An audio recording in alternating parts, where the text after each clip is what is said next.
They say the worst feeling in the world is being left alone at a table meant for two. But that night, just when I thought I had been stood up, humiliated, heartbroken, and ready to walk out forever, two tiny girls with matching braids ran toward me, stopped at my table, and said, "Our daddy's sorry he's late." And in that moment, everything I thought I knew about love changed. The restaurant smelled faintly of roasted garlic and warm bread, and soft jazz hummed under the clinking of glasses. I sat there at a small table by the window, hands folded too neatly, trying to pretend I wasn't checking the door every 10 seconds.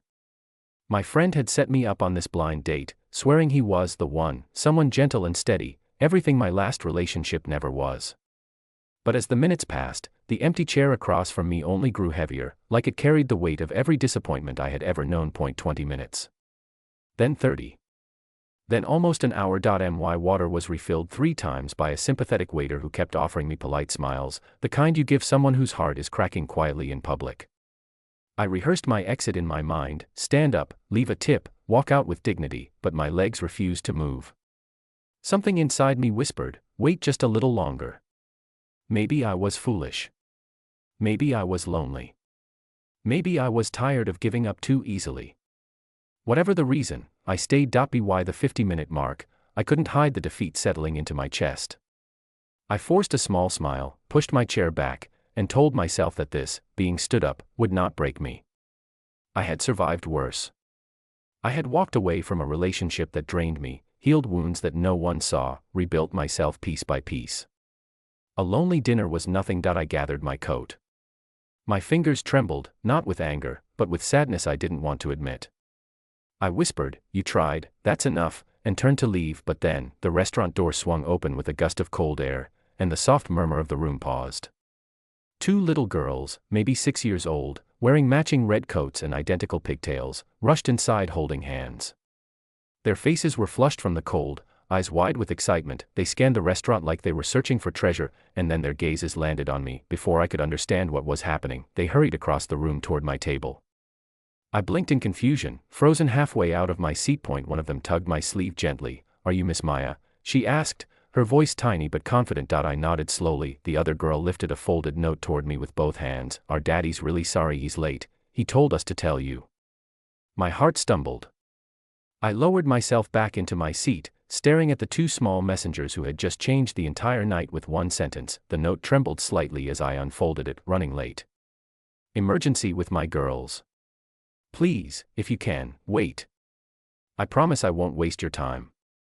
Before I could look up, the door swung open again, and there he was, breathless, carrying the exhaustion of a long day and the guilt of a late father, but also something else, sincerity. The twins ran to him, shouting, "Daddy." He hugged them tightly, apologizing to them, then walked toward me with a nervous smile. "I'm Eli," he said. "And I'm so sorry. I never wanted this to be your first impression." The moment our eyes met, something inside me softened, something that had been guarded for far too long. Eli sat down across from me, still catching his breath, an embarrassed smile tugging at the corner of his lips. He looked like a man who carried the world on his shoulders but was still willing to make room for someone else. I found myself studying him, the faint stubble on his jaw, the worry in his eyes, the warmth when he looked at his daughters. He wasn't polished or perfect. He was real. "I'm sorry about the chaos," he said. "Their sitter had a family emergency. I didn't want to cancel on you, but I also couldn't leave them alone."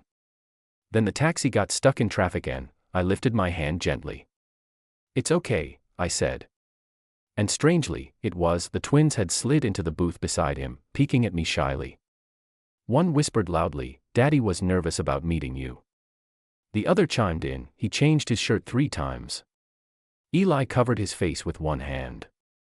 Okay, that's enough sharing." I laughed, a real, unforced laugh I hadn't heard from myself in months. The girls grinned like they had accomplished a mission. Eli looked at me with a softness that made my heart flutter. When the waiter returned, he raised an eyebrow, relieved to see my table finally full.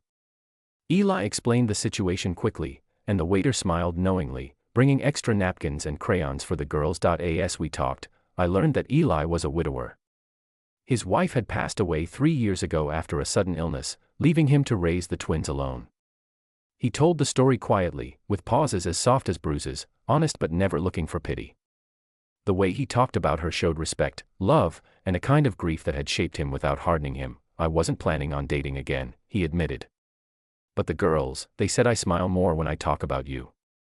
And I didn't even know I was doing it. My breath caught. I looked at the twins. One of them nodded seriously. He does. He looks less tired. Something inside me melted, and I realized this wasn't just a blind date anymore. It was a turning point, a quiet collision of two lives carrying shadows of their own. Dinner stretched into stories, and stories into laughter. The girls drew pictures and proudly offered them to me. Eli relaxed slowly, like he hadn't let himself do in a long time. And I discovered I wasn't as guarded as I thought I was. As the restaurant neared closing time, the twins leaned against each other, sleepy and warm.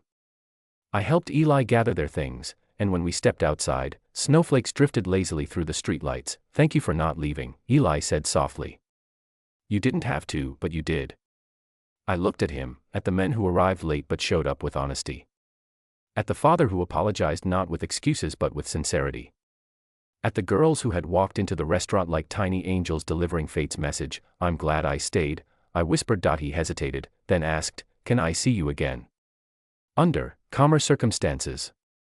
I smiled. I'd like that. The twins waved wildly from the back seat of his car. Bye, Miss Maya. Don't forget Daddy smiled for you. Eli groaned. Good night, he called out, laughing as he shut their door. As I walked home through the falling snow, I felt something warm inside me, a feeling I thought I had lost forever. Hope. Maybe love didn't always begin with perfection. Maybe sometimes it began with being stood up, twins in red coats, and a man trying his best in a world that demanded too much from him, and maybe that was enough.